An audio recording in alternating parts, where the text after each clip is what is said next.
Okay, so let's have a look at a picture. In fact, I'm going to put her up. Going to put Ashling up in the top corner, like I like to do when I'm talking about someone.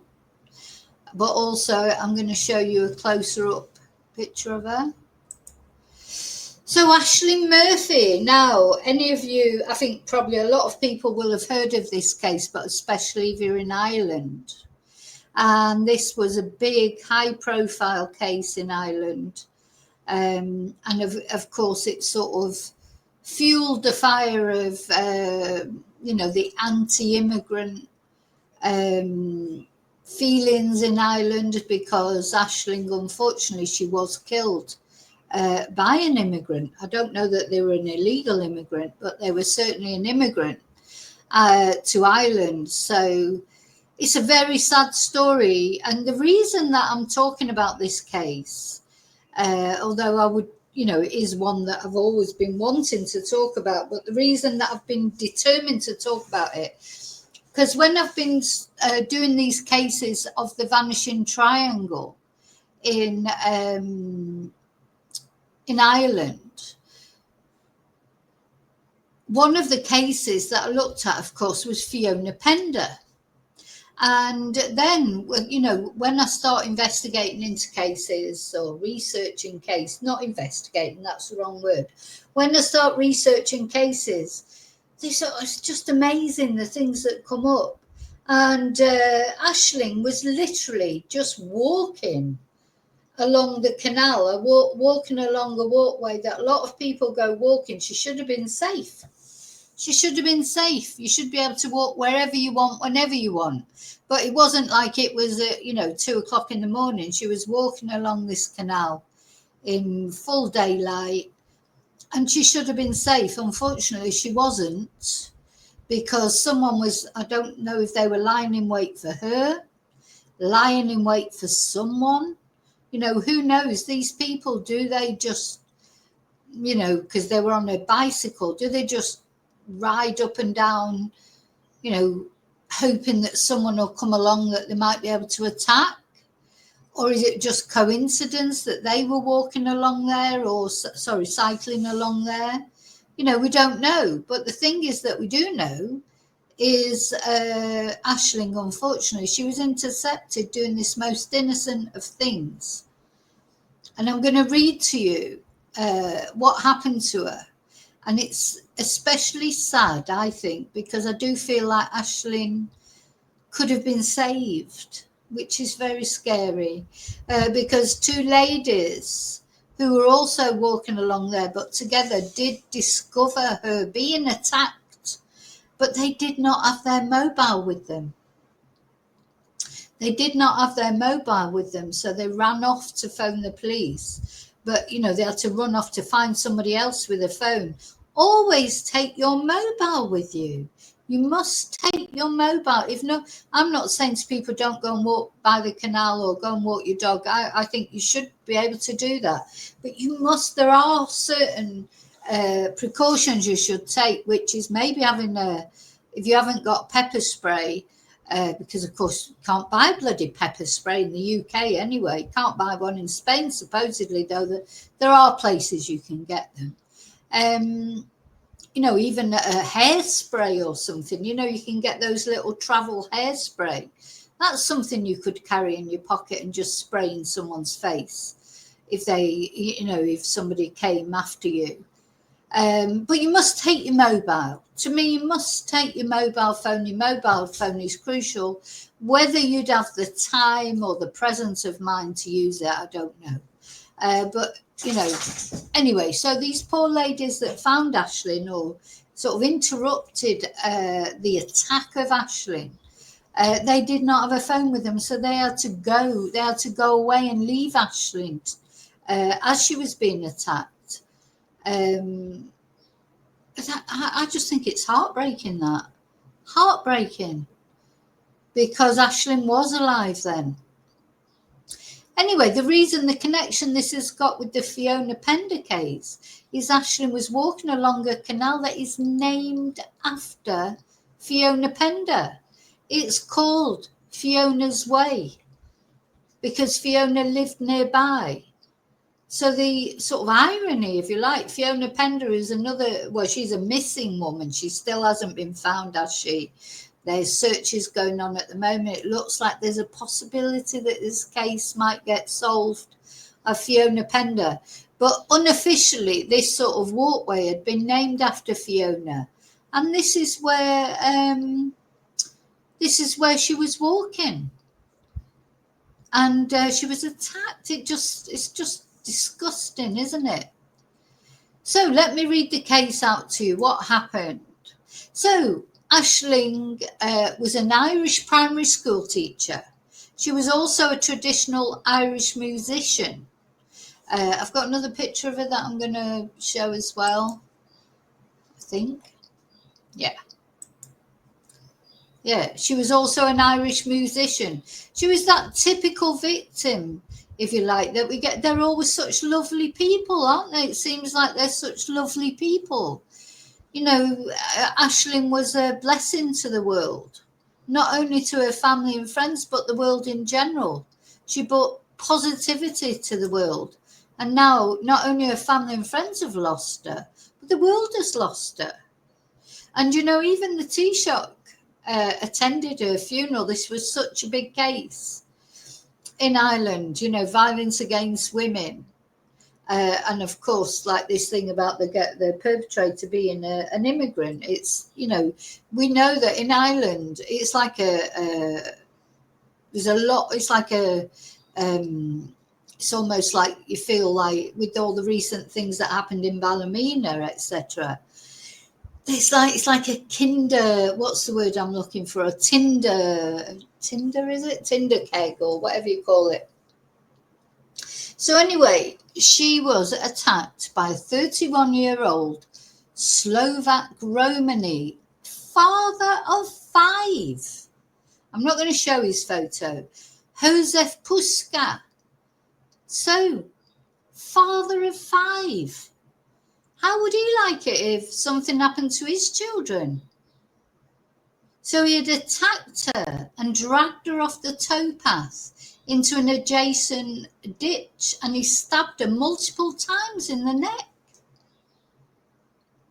Anyway, the good news is he was found guilty. He was sentenced to life imprisonment in 2023. But you know, his own wife, Lucia, and 2 of his brothers, Marek and Lubomir, they were charged with withholding information from the Gardaí. Now, we've talked about this before. As far as your family's concerned, you would do everything you could to protect them, wouldn't you?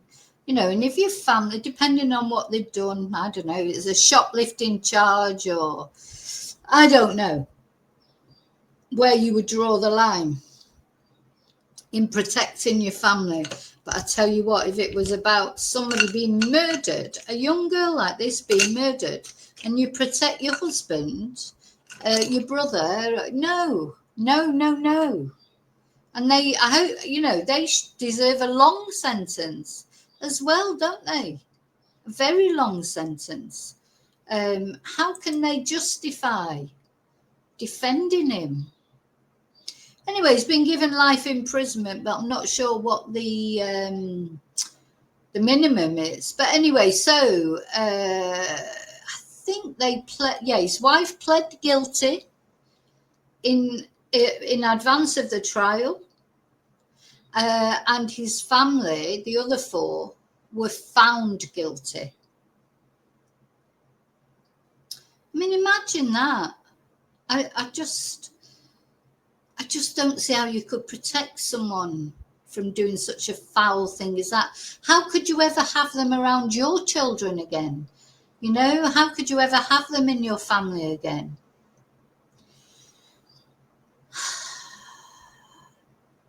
So, yeah, so this happened in County Offaly, I think. Where did it actually happen? Just let me make sure. Anyway, Ashling, she was she played Irish music.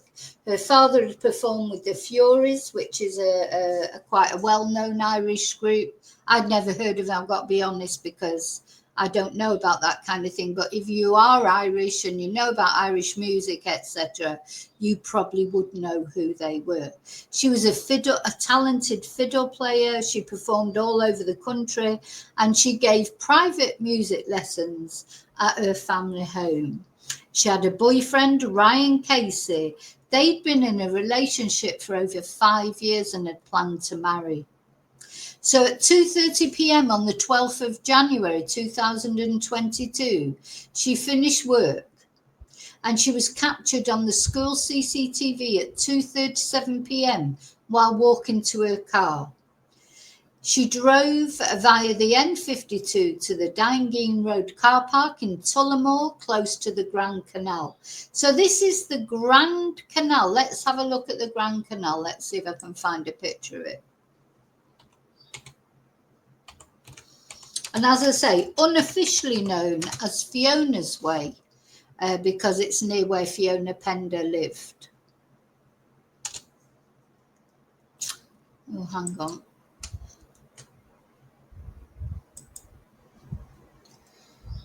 There's quite a few of Grand Canals.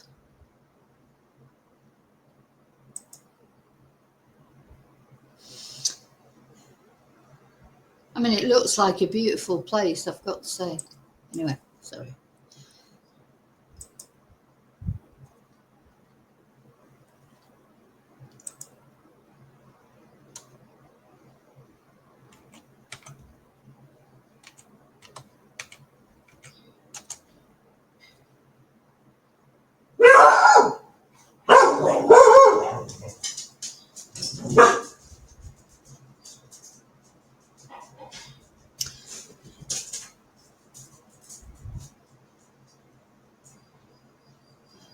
Okay.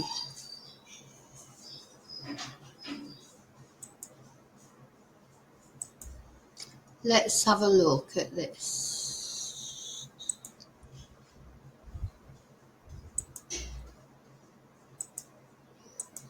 So this is it, where it is, the Grand Canal in Dublin.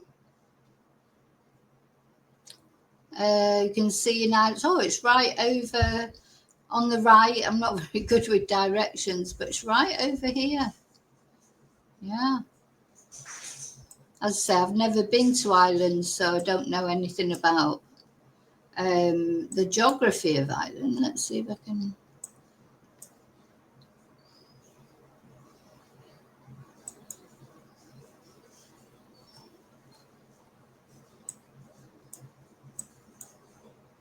Anyway, so that's the location. If any of you know Dublin at all, so this is the city, isn't it, Dublin? The Grand Canal is just outside the city by the look of it.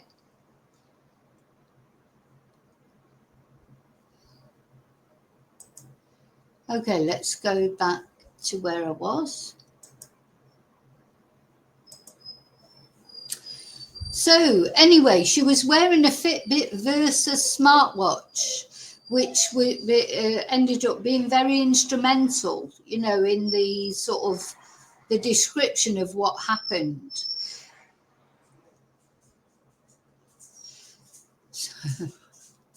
Right, sorry.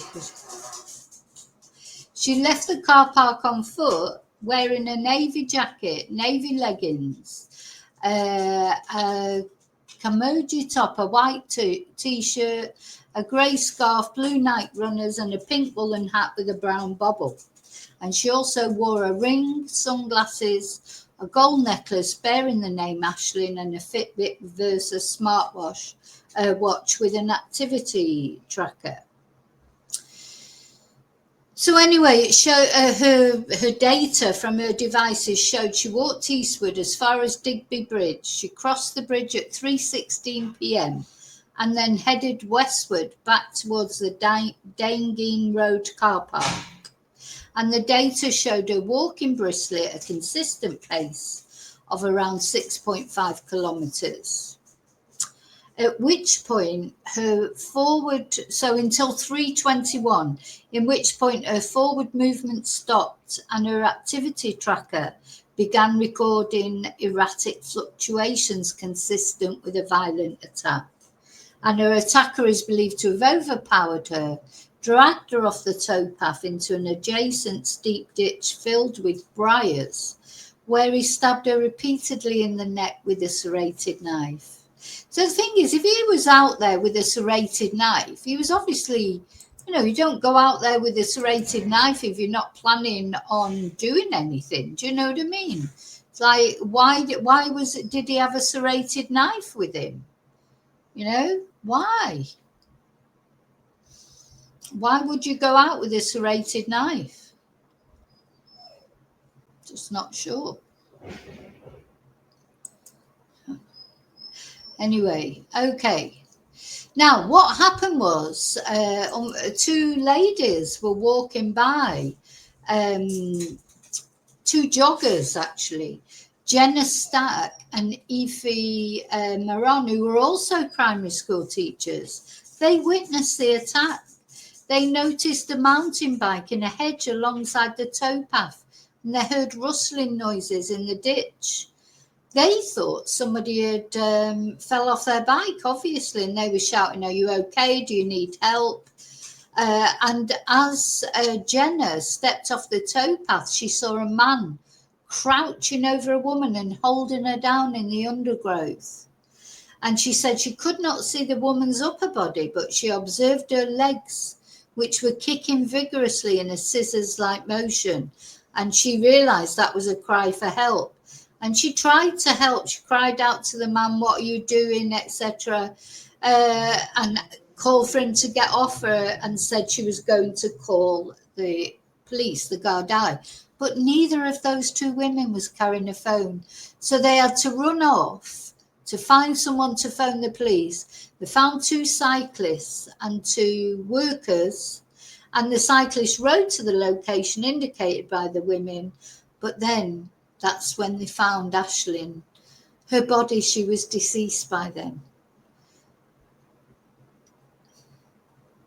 So it's especially sad, isn't it? Because it does feel as if those two ladies would have had their phones with them, or at least one phone between them, maybe Ashling could have been saved, because it seems like, she was still alive at that time. So anyway, I just want to say, rest in peace, Ashling. All my prayers and whatever, how can, there's nothing you can say to families that have to go through this. And also those two ladies, because those two ladies that found Ashling, at least, I'm sure they helped towards a perpetrator being found. It's just such a shame that they couldn't have, run for the police immediately, that they didn't have to go away to try and find a phone or some help. Very sad. Just feel that Ashling could have been saved. But Ashling should have been safe. It's not their fault. Ashling should have been safe, walking along the canal. And this man, oh my God, how could his wife stick up for him? Now, let me just check exactly what sentence he got. So, yeah, married father of 5 children, born in 1990. So really quite young, isn't he? 25. He's only 35 now. So 5 years ago, he was only 30. And he moved with his wife and 2 children to Ireland in 2013. He only had 2 children then. He's had 3 more since. I mean, how is that his first crime? Can't be surely. Why did he do that? Did he just take opportunity? Because he saw Ashling walking on her own as he was cycling past? Or was he looking for someone? Apparently he could never drive, so he typically travelled with taxi, bus or bicycle. He had no convictions for violent crime. But he had been a person of interest in 2 assaults on women, one in Prague and one in the UK. And when he was a juvenile in Slovakia, he'd been placed on probation for having consensual sex with a girl under 15. Anyway, he was found guilty. You know, to cut a long story short, he was found guilty. Now let me just find out his minimum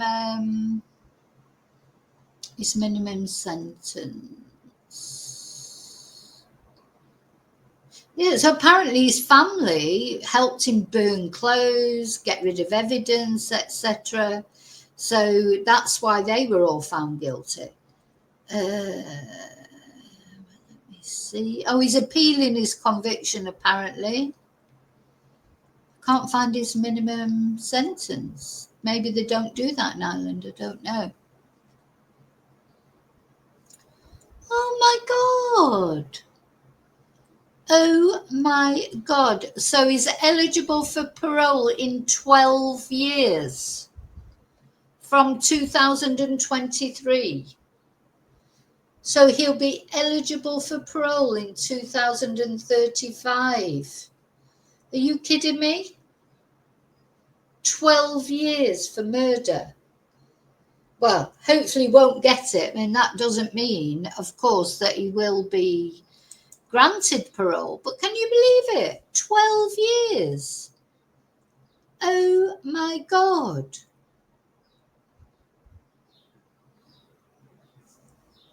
I'm absolutely shocked. Hi, Geordie. 12 years. God. Oh.